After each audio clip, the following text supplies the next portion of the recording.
சகோதரர்கள், மௌத்தை பயந்து கொள்ளுங்கள். ஒரே ஒரு வசனம் உங்களுக்கு ஞாபகப்படுத்தி முடித்துக் கொள்கிறேன். அல்லாஹ் சொல்லுகிறான், இன்னா நஹ்னு நுஹ்யில் மௌதா வ நக்துபு மா கத்தமு வ ஆதாரஹும்.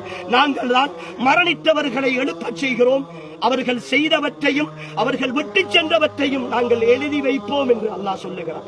முகநூலில் நீங்கள் பதிவு செய்துவிட்டு யாரோ ஒருத்தனை பற்றி அவதூறு எழுதிவிட்டு அரசியலின் பெயரால் நையாண்டி செய்துவிட்டு மீம்ஸுகள் கிரியேட் பண்ணிவிட்டு ரீல்ஸுகள் போட்டுவிட்டு இசைகளையும் சினிமாக்களையும் போட்டு நீங்கள் கேவலப்படுத்திவிட்டு இந்த கபருக்குள் வந்தால் உங்களுடைய முகநூல் இருக்கிற காலம் எல்லாம், அதை படிக்கிறவர்கள் படிக்கிற காலம் எல்லாம், அது தொடர்ந்து வருகிற காலம் எல்லாம் இந்த கபருக்குள் வேதனை செய்யப்பட்டுக் கொண்டே இருப்பீர்கள், தண்டிக்கப்பட்டுக் கொண்டே இருப்பீர்கள். அல்லாஹ்வுடைய விஷயத்தில் விளையாடாதீர்கள், அல்லாஹ்வுடைய விஷயத்தில் விளையாடாதீர்கள். அவன் ரப்புல் ஆலமீன், அவன் ரப்புல் ஆலமீன், அவன் எப்படி அருளாளனோ அந்த அளவு ரோஷக்காரன் அவன். அவன் பிடித்தால் தாங்க முடியாது. என் சகோதரர்களே, அல்லாஹ்வை பயந்து கொள்ளுங்கள். இந்த மௌத்தையும் நினைத்து பாருங்கள்.